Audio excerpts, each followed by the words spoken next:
Cockroach जनता party के protest से कई चीजें वायरल हो गई, पॉजिटिव और नेगेटिव दोनों। लेकिन आजकल जो चर्चा है वो है कंगना और सौरव दास की। कहानी कहां से शुरू हुई और अभी कहां पहुंची है, चलिए आपको शुरू से बताते हैं। नमस्कार, मेरा नाम है श्वेता शर्मा और ये है बियॉन्ड द हेडलाइंस। बॉलीवुड से लेकर पॉलिटिक्स तक और ऑनलाइन से लेकर ऑफलाइन प्रोटेस्ट तक, दो कहानियां, दो पॉपुलर शख्स, और ये दोनों कहानियां जुड़ी हैं एक पॉइंट पर आकर। बात कंगना रनौत और सौरव दास की। कंगना ने सौरव को बेकार और बेरोजगार कहा तो बदले में सौरव दास ने ऋतिक रोशन को इस वर्बल जंग के मैदान में घसीट लिया और अब मामला हो गया है बहुत पर्सनल।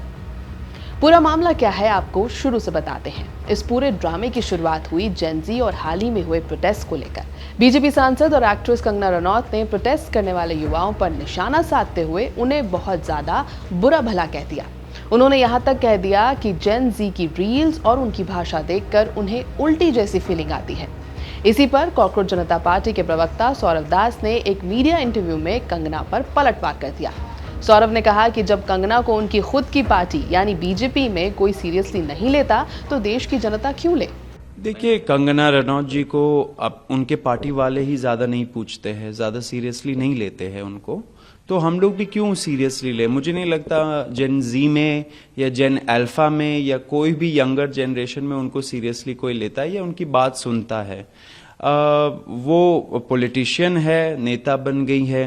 उनके तो कुछ वीडियोस भी थे जहाँ पे वो हिमाचल में जब अपने सीट में उन्होंने विजिट किया था तो उन्होंने बोला था कि मैंने सोचा था कि थोड़ा बहुत ही काम करना पड़ेगा, यहाँ पे तो इतना ज़्यादा काम करना पड़ता है एमपी बन के।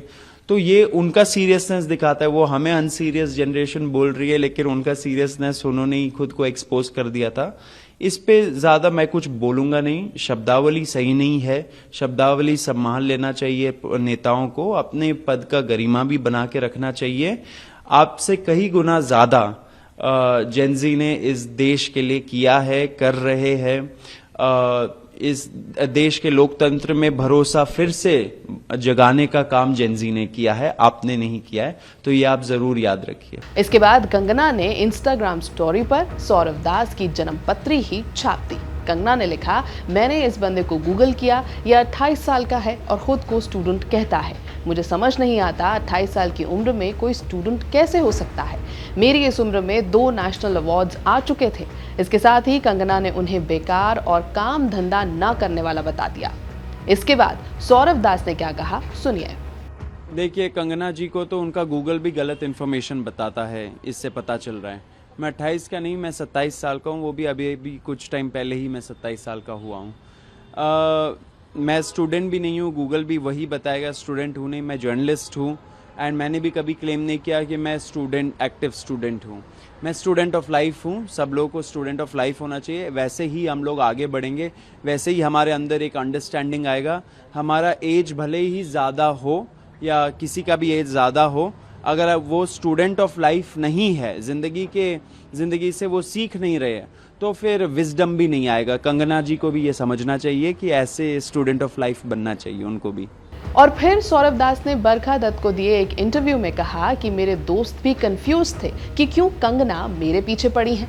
फिर उनमें से एक ने कहा कि शायद मैं यंग ऋतिक रोशन जैसा दिखता हूँ। ये बात चुभने वाली इसलिए है क्योंकि बॉलीवुड में कंगना रनौत और ऋतिक रोशन का पुराना इतिहास रहा है। 2016 का वो सिली एक्स वाला विवाद आज तक लोग भूले नहीं हैं। ऐसे में सौरव का ये ऋतिक वाला तंज एक रियल पर्सनल अटैक बन गया। इसके बाद सौरव दास ने यह भी साफ किया कि उनके मन में कंगना के प्रति कोई निजी दुश्मनी नहीं है। उन्होंने कहा, अगर कंगना चाहे तो हम कॉफी पर बैठकर बात कर सकते हैं। देश में बहस और चर्चा होनी चाहिए, लेकिन मर्यादा के अंदर रहकर। एक सांसद होने के नाते कंगना को अपनी भाषा का ध्यान रखना चाहिए। सौरव ने कंगना को सलाह देते हुए कहा कि चिल पिल लेना चाहिए और कह दिया कि देश के युवाओं के बारे में बोलने से पहले सोचना चाहिए। लेकिन आइनी ऑफ द स्टोरी इज कि बोलने से पहले तो सौरव ने भी नहीं सोचा। सवाल किसके कितने गलत होने का नहीं है, किसने माइक ड्रॉप मोमेंट क्रिएट किया और ज़्यादा वायरल हो गया, ये सवाल भी नहीं है। सवाल है कि क्यों इतना पर्सनल कोई भी जाता है। एनीवे, जिस तरह से ये जंग जारी है, लगता है कि ये तो सिर्फ एक शुरुआत है। ये है बीपी लाइव, मेरा नाम है श्वेता शर्मा।